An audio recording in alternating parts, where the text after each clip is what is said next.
नमस्कार, जोहार झारखंड देख रहे हैं आप और मैं हूं आप सबके साथ अनूप। बड़ी खबर की बात करेंगे और सबसे पहले बात बोकारो की, जहां पुलिस ने 7 यूरेनियम तस्करों को गिरफ्तार किया है। इनके पास से 6 किलो 300 ग्राम यूरेनियम भी बरामद किया गया। चास का बापी चंद दत्त 1 ग्राम यूरेनियम लेकर खरीदार की तलाश कर रहा था और इसी दौरान पुलिस ने उसे धर दबोचा। इसके बाद उसकी निशानदेही पर चंद्रपुरा के कई इलाकों से 6 और लोगों को पकड़ा गया है। साथ ही जैना मोड़ में छापेमारी कर 900 ग्राम के यूरेनियम के 2 पैकेट बरामद किए गए। वहीं बालीडीह के राजेंद्र नगर से 4.5 किलो यूरेनियम बरामद हुआ। जब्त यूरेनियम के पैकेट में मेड इन यूएस लिखा हुआ है। अंतर्राष्ट्रीय बाजार में जब्त यूरेनियम की कीमत करीब 19 करोड़ रुपए बताई जा रही है। आखिर यूरेनियम को किस मकसद से खुले बाजार में बेचा जा रहा था, यह एक बड़ा सवाल है, क्योंकि यूरेनियम प्रतिबंधित पदार्थ है जिसको विस्फोटक सहित परमाणु रिएक्टर में इस्तेमाल किया जाता है। कुल 7 अभियुक्त को गिरफ्तार किया गया अलग अलग जगहों से और उनके पोजीशन से कुल 6 केजी सस्पेक्टेड यूरेनियम सीज किया गया। उसके बाद कन्फेशन में उन लोगों ने एक्सेप्ट किया कि ये यूरेनियम का सैंपल है, जिसकी अभी जांच की जाएगी तकनीकी तौर पे, और उनके कन्फेशन के आधार पे हम लोगों ने एक FIR दर्ज किया है और कुल 7 अभियुक्त को आज हम लोग अरेस्ट करके। तो देखिए, यूरेनियम जो है बोकारो में 6 किलो 300 ग्राम यूरेनियम जो जब्त किया गया है, विस्फोटक पदार्थ है, और 7 यूरेनियम तस्कर भी पकड़े गए हैं। ये बड़ी कार्रवाई पुलिस की तरफ से की गई है। यूरेनियम पैकेट पर मेड इन यूएसए लिखा हुआ है और इसकी कीमत भी करोड़ों में बताई जा रही है। 19 करोड़ इसकी कीमत बाजार में बताई जा रही है। अब सवाल बेहद अहम भी उठ रहे हैं कि आखिर यूरेनियम आया कहां से। मुंबई में 6 मई को ATS ने भी कार्रवाई की थी और अब कई सवाल भी उठ रहे हैं इस मामले को लेकर। सवाल है कि खुले बाजार में आखिर कैसे बिक रहा था यूरेनियम, क्योंकि प्रतिबंधित पदार्थ है, विस्फोटक पदार्थ है, तो इसे खुले बाजार में कैसे बिक रहा था, कैसे बेचने की कोशिश की जा रही थी। और सवाल यह भी कि बोकारो पुलिस क्यों थी पूरे मामले से अनजान।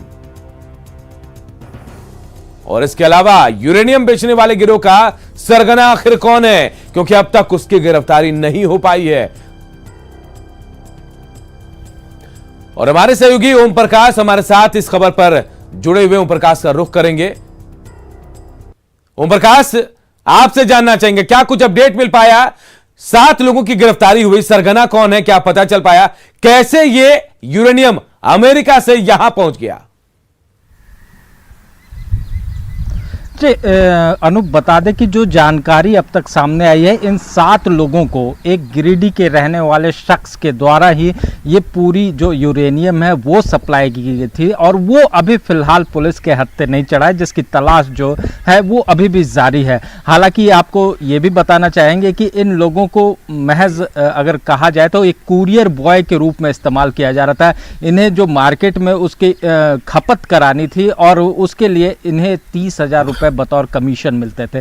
तो इस तरह की बातें हैं। हालांकि इस मामले में NIA के द्वारा इनपुट दिए गए थे और महाराष्ट्र ATS के द्वारा भी एक जो कंसाइनमेंट है वो महाराष्ट्र में पकड़ा गया था, जिसके बाद शायद वहीं से एक क्लू जो है वो मिला था NIA को, जिसके बाद इसकी जानकारी जो है वो झारखंड पुलिस को दी गई, जिसके बाद ये एक बड़ी कार्रवाई हुई है। हालांकि बता दें कि इस बात की अब तक कोई पुष्टि नहीं कर रहा है। हालांकि पूरे मामले की तफ्तीश जो है वो की जा रही है। वहीं आपको बता दें कि अगर झारखंड का पुराना इतिहास देखा जाए तो यहां पर भी स्लीपर सेल्स जो है वो एक्टिव रहे हैं। 2014 में अगर पटना गांधी मैदान की बात की जाए तो वहां भी हादसा हुआ था जिसमें झारखंड का नाम सामने आया था। उससे पहले भी जो कई मामले हैं, सिमी का हो या फिर इंडियन मुजाहिदीन का, उसका स्लीपर सेल यहां पर मौजूद पाया गया था। और कहीं ना कहीं अगर यूरेनियम जैसे पदार्थ जो कि विस्फोटक है और कहा जाए तो आतंकी गतिविधि हो या फिर दूसरे देशों में तो कहा जाए तो उसका इस्तेमाल हो सकता है और कहीं ना कहीं हमारे देश को नुकसान पहुंचाया जा सकता है। ओम प्रकाश, तो क्या बड़ी साजिश की तैयारी थी, ऐसा माना जाए? बड़ी मात्रा में 6 किलो यूरेनियम की बरामदगी, जबकि बैन है, और सबसे बड़ी बात कि अमेरिका से US से यहां आ गया, तो इंटरनेशनल बॉर्डर जो है वहां को लेकर भी सवाल उठ रहे हैं। और हम क्या यह मान लें कि झारखंड में भी कोई बड़ी साजिश रची जा रही थी? जी, जाहिर तौर पर जिस तरह से कंसाइनमेंट मिला है उससे ये इनकार नहीं किया जा सकता है कि ये कहीं न कहीं एक बड़ी साजिश का हिस्सा हो सकता है। झारखंड में भी हो सकता है कि कोई न कोई इसका इस्तेमाल करता और एक बड़ा नुकसान जो है वो प्रदेश को मिल सकता था। लेकिन उससे पहले ये जो एनआईए को इनपुट जो मिले उसके आधार पर कार्रवाई की गई है। हालांकि तफ्तीश के बाद ही ये चीज़ सामने आ पाएगा, क्योंकि इसमें कहीं ना कहीं जो इंटरनेशनल कम्युनिटी है उस पर भी कई सवाल हैं कि आखिर ये कंसाइनमेंट यहाँ कैसे पहुंच गया और ये मार्केट में कैसे आ गया, और उसके बाद किस तरह से, क्योंकि प्रतिबंधित पदार्थ है और साथ में कहा जाए तो ये काफ़ी घातक एक हथियार के रूप में भी इस्तेमाल किया जाता है। और इस पूरे मामले की तह तक जांच करनी होगी। कहीं ना कहीं साफ तौर से कहा जा सकता है कि हो सकता है आतंकी किसी बड़ी साजिश को अंजाम देने के फिराक में हो, या फिर जो पड़ोसी हैं उन लोगों के तरफ भी जो शक की सुई है वो जारी है। जांच में तमाम बातें साफ होंगी और जांच में सरगना का नाम भी सामने आएगा और किन तक ये पहुंचाना था, किन तक बेचा जाना था, उनका नाम भी सामने आएगा। बहुत बहुत शुक्रिया ओम प्रकाश इस तमाम जानकारी के लिए आपका। इधर रांची का हरमू चौक स्थित बाजार में गुरुवार की देर रात भीषण आग लग गई और इस अगलगी में 2 पूजा सामग्री की दुकान सहित 5 दुकानें जलकर खाक हो गई। इनमें सब्जी और फल की दुकान भी शामिल है। दुकान में लगी आग से मौके पर अफरा तफरी का माहौल रहा। जानकारी देने के करीब 20 मिनट बाद मौके पर फायर ब्रिगेड की टीम पहुंची, जिसके बाद आग पर काबू पाया गया। आशंका जताई जा रही कि दुकान से सटे ट्रांसफार्मर में शॉर्ट सर्किट से निकले चिंगारी से दुकानों में आग लगी होगी। इधर गिरिडीह में जमीन विवाद को लेकर 2 पक्षों में खूनी संघर्ष हुआ। दोनों तरफ से खूब लाठी डंडे चले। इस दौरान पत्थरबाजी भी हुई। घटना बिरनी थाना क्षेत्र के कपिलो गांव की है। मारपीट में दोनों पक्ष की महिला और बच्चे समेत 11 लोग घायल हुए। बाद में घटना की सूचना पर पुलिस गांव पहुंची, जिसके बाद दोनों पक्षों को समझा बुझाकर मामले को शांत कराया गया। फिलहाल घायल सभी लोगों को बेहतर इलाज के लिए सदर अस्पताल रेफर किया गया है।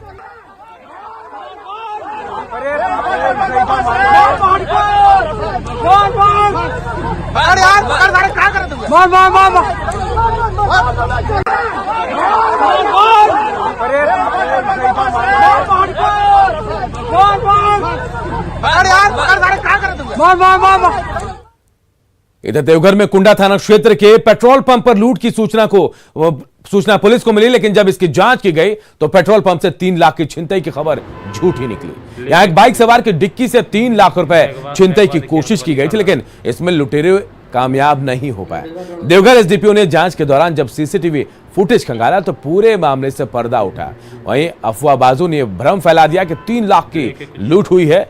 पुलिस ने लूट की घटना को बेबुनियाद बताया। थाना पड़ता है। यहाँ एक रिपोर्ट हुआ था, एक बाइक चालक बताए थे कि हमारे डिक्की से 3 लाख रुपए की कोई चक्की लेके चले गए हैं। इस संबंध में हम लोग बृहद जांच किया, सीसीटीवी फुटेज को देखा, ऐसी कोई घटना नहीं। कितने लाख की लूट, इसका कुछ पता चला?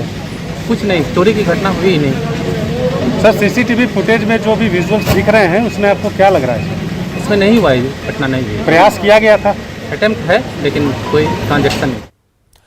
नक्सली संगठन टीपीसी के खिलाफ चतरा पुलिस को बड़ी कामयाबी मिली है। पुलिस ने गुप्त सूचना के आधार पर टीपीसी के सदस्य नाथो गंजूर भगीरथ को हथियार समेत पकड़ा है।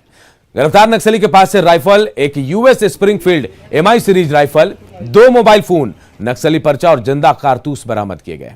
पुलिस को गुप्त सूचना मिली थी कि बुरकुड़वा में टीपीसी नक्सली संगठन के सदस्य नाथो के घर हथियार, कारतूस और पार्टी का पर्चा रखा हुआ है, जिसके बाद स्पेशल टीम ने कार्रवाई करते हुए नक्सली को गिरफ्तार कर लिया। 3 तलाक पर कड़े कानून के बाद भी तलाक देने का सिलसिला नहीं थम रहा। ताजा मामला धनबाद के तोप चांची का, जहां लोकबाद गांव की अफसाना को उसके पति सद्दाम अंसारी ने तलाक दे दिया। नरसा थाना क्षेत्र में रहने वाले सद्दाम ने व्हाट्सएप के जरिए उसे तलाक दे दिया। 9 अगस्त 2020 को अफसाना की शादी जो है सद्दाम से हुई थी, लेकिन शादी के बाद दहेज में 3 लाख रुपए लाने की मांग को लेकर उसके साथ मारपीट शुरू हो गई।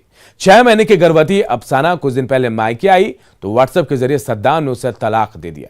तलाक के बाद अफसाना ने इंसाफ के लिए कोर्ट का रुख किया है, जिसके बाद तोप चांची थाने में मामला दर्ज करने की प्रक्रिया चल रही है। वो लड़का बेसूर का है, मोहम्मद रमजान अंसारी, उसका लड़का सद्दाम अंसारी, वो हमको तलाक दे दिया है। हम गर्भवती है 6 महीने से। हमको बहुत टॉर्चर करता है, उसके फैमिली वाले मार पीट। जो मेरा बड़ा भैंसुर है उसके पास रियल में मतलब बंदूक तलवार सब रखा हुआ है, हमको डराता था, मारता था। तलाक क्यों दिया? तलाक क्यों दिया?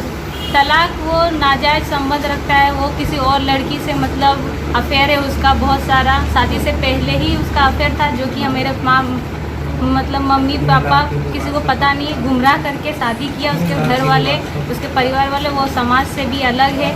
जब हम लोग विचार रखे तो वो विचार में भी नहीं आया। लड़की को जो है व्हाट्सएप द्वारा तलाक दे दिया है।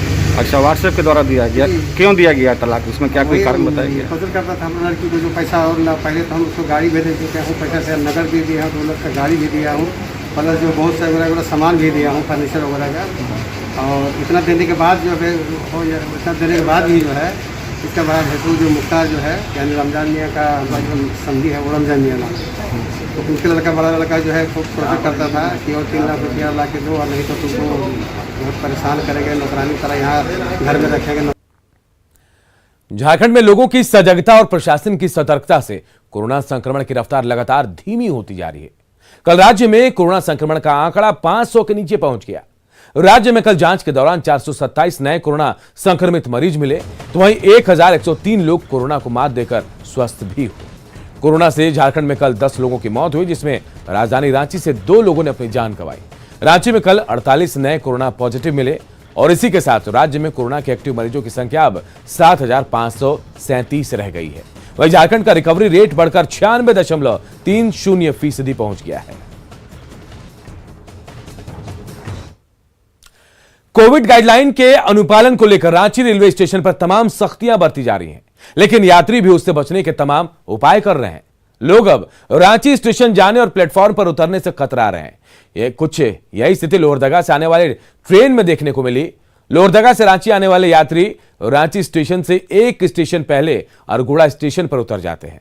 वहीं यहां भी लापरवाही साफ दिखती है। कोई मास्क नहीं, कोई कहता है घर पर भूल गए, तो कोई मास्क पॉकेट या बैग में रखा नजर आए, तो कोई मास्क नाक के नीचे लगाए हुए नजर आ रहे थे। 2 गज की दूरी का पाठ तो यहां किसी को याद तक नहीं। न्यूज 18 की टीम ने जब लोगों से बातचीत की तो वो मास्क को लेकर बहाने बनाते नजर आए। हम लोग यहाँ नजदीक में काम करते हैं इसलिए। अच्छा, नजदीक में मास्क वगैरह नहीं पहनना का है क्या? आप कहाँ से आ रहे हैं? वो हम तो नरकोपी से आ रहे हैं। हाँ, तो यहाँ पे काहे उतर रहे हैं? तो आप कहाँ उतरेंगे? बस तो छूट गया सर। हाँ, भूल लाने के लिए। तो यहाँ पे काहे उतरते? रांची स्टेशन क्यों नहीं उतरते हैं? तो हमको यहाँ काम है ना सर, मरीज है मेरा, वही छूट गया है। मास्क लेके नहीं चलते? नहीं, लेके चलते हैं लेकिन छूट गया है। अभी कहाँ है? अभी तो हर मुझे आ रहा थोड़ा सा। लोकल इधर जो आसपास जाने वाला रहता है ना, सब यहीं पर उतर जाता है। रांची में पहले क्या होता था, लोहरदगा गेट खुला रहता था, अब है कि वो बंद है, तो बहुत सारे लोग वहाँ से नहीं निकल पाता, आगे से जाना पड़ता है, इसलिए जनरली लोग इधर ही से निकलता है। लेकिन पूरा एकदम यहाँ पे दिख रहा है कोई मास्क नहीं पहनता है। उन लोग गलती है, उन लोग गलती है, गलती है ना? हम लोग गलती है जो नहीं पहनता है। सावधानी जो नहीं बरत रहा उन्हीं लोग का गलती है। क्या काम करना है, काम करते हैं, मास्क वगैरह नहीं पहनते हैं। पहनते लगा तुरते खोले, तुरते खोले है पर नहीं पहने। क्यों पहन रहे? रांची स्टेशन आप लोग क्यों नहीं उतरते हैं? कोरोना संक्रमण को लेकर एक तरफ जहां रांची स्टेशन में सख्ती है, तो वहीं लोग भी अब रांची स्टेशन जाने से परहेज कर रहे हैं। कुछ यही वानगी हमें इस वक्त अरगोड़ा स्टेशन पर नजर आई, जहां से लोहरदगा ट्रेन से उतरने वाले लोग जो कल तक रांची स्टेशन उतरा करते थे, लेकिन वहां पर जो सख्ती अपनाई गई है कोविड को लेकर, उसके कारण से लोग जो है वो अरगोड़ा स्टेशन पर ही पूरी भीड़ उतर जाती है और यहीं से वो लोग अपने गंतव्य तक जाते हैं। हालांकि इस दौरान न यहाँ पर कोई सुरक्षा व्यवस्था है, न प्रशासन की ओर से भी कोई व्यवस्था की गई है। वहीं लोग जो है वो सोशल डिस्टेंसिंग हो या फिर बगैर मास्क, इन तमाम नियमों को तोड़ते हुए यहाँ पर नज़र आते हैं। बहरहाल ज़रूरत है प्रशासन को यहाँ पर भी सख्ती बरतने की, ताकि आगे इस तरह की जो इस परिस्थितियाँ हैं, जो तस्वीरें हैं, वो नज़र ना आए, ताकि कोविड को लेकर जो नियम और जो कायदे बनाए गए हैं उसका अनुपालन पूरी तरह से हो सके।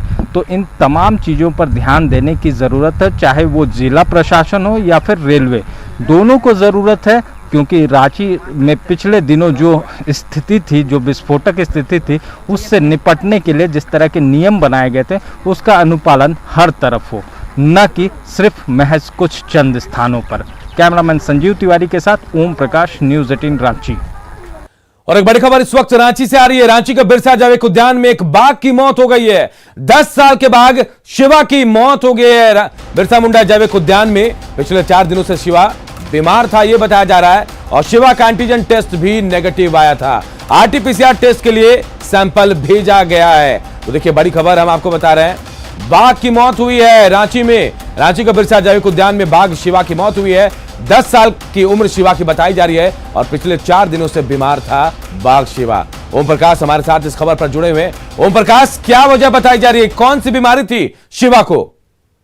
जी, जो चिकित्सक से बात हुई जैविक उद्यान के, उन्होंने कहा कि 4 दिनों से पिछले जो था वो बाघ काफी सुस्त हो गया था और उसे और इसी की आशंका देखते हुए उसका रैपिड एंटीजन टेस्ट भी कराया गया था कि कहीं कुछ लक्षण तो नहीं है संक्रमण के। वहीं RT-PCR का सैंपल भी भेजा गया है। हालांकि बीमारी क्या थी अब तक इस पर सस्पेंस बरकरार है, लेकिन डॉक्टर का कहना है कि वो रिपोर्ट आने के बाद ही इस पर स्पष्ट जानकारी दी जाएगी। वहीं बाघ को लेकर जिस तरह से तमाम इंतजाम जू प्रबंधन की ओर से किए गए थे, वो कोविड को बचाव को लेकर, उसके बाद इस तरह की घटना होने से अगर जैविक उद्यान के कर्मी जो हैं वो भी सकते में, उनका साफ तौर से कहना है कि बाघ जो था वो काफी तंदुरुस्त था पिछले दिनों, लेकिन पिछले 4 दिनों से वो कहीं ना कहीं सुस्त हो गया था और उसी वजह से उन लोगों को आशंका भी जाहिर की जा रही थी कि कहीं कोई संक्रमण के लक्षण तो नहीं है। हालांकि इस बात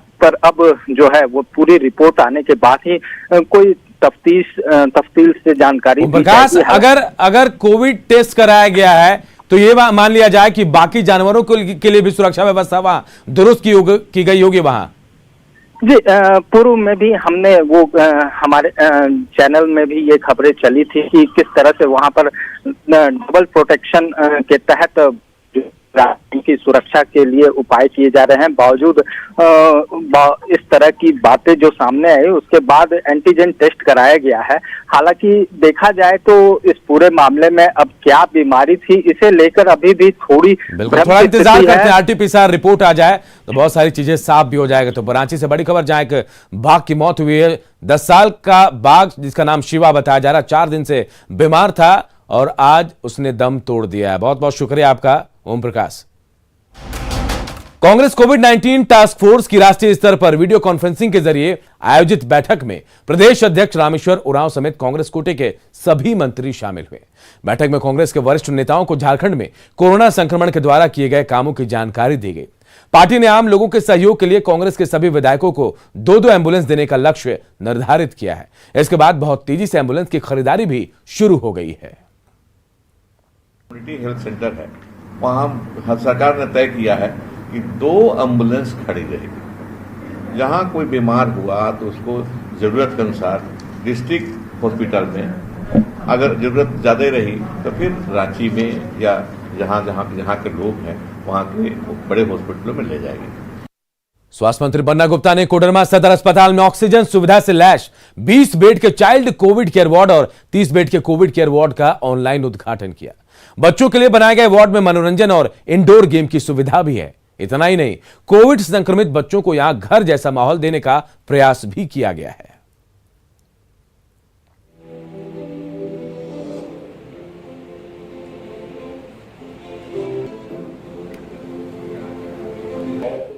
के द्वारा 30 बेड का ऑक्सीजन पाइपलाइन युक्त 30 बेड और बच्चों के लिए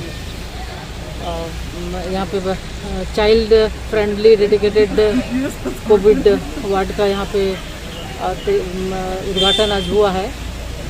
ईश्वर से तो ये कामना है कि ये दिन ना आए कि बच्चों को यहाँ आना पड़े, लेकिन प्रशासन की ओर से, सरकार की ओर से पूर्व तैयारी की जा रही है और ये पहल अच्छी है। क्योंकि जिस तरह से सेकेंड वेव में लोगों को परेशानी हुई, बहुत राज्य के लोगों को काफ़ी परेशानी हुई कोविड की वजह से, तो निश्चित रूप से उसको पूर्व निर्धारित थर्ड वेव आना है, जैसा कि जिस जानकारी है उसके मुताबिक पहले से जो तैयारी की गई है, ये बहुत ही अच्छा है। राजधानी रांची के लोग वैक्सीन के लिए 130 किलोमीटर का सफर तय कर रहे हैं। जी हां, रांची वासियों को उनके शहर में वैक्सीनेशन के लिए स्लॉट नहीं मिल रहा है और यही वजह है कि वो लोहरदगा का रुख कर रहे हैं। ओझा मार्केट और हटिया के लोगों का कहना है कि उनके इलाके में कोविड-19 का टीका लेने के लिए एक भी सेंटर नहीं बनाया गया, जिससे यहां के लोगों को खासी दिक्कतों का सामना करना पड़ रहा है। इनकी मांग है कि रांची में वैक्सीनेशन सेंटर की संख्या बढ़ाई जाए।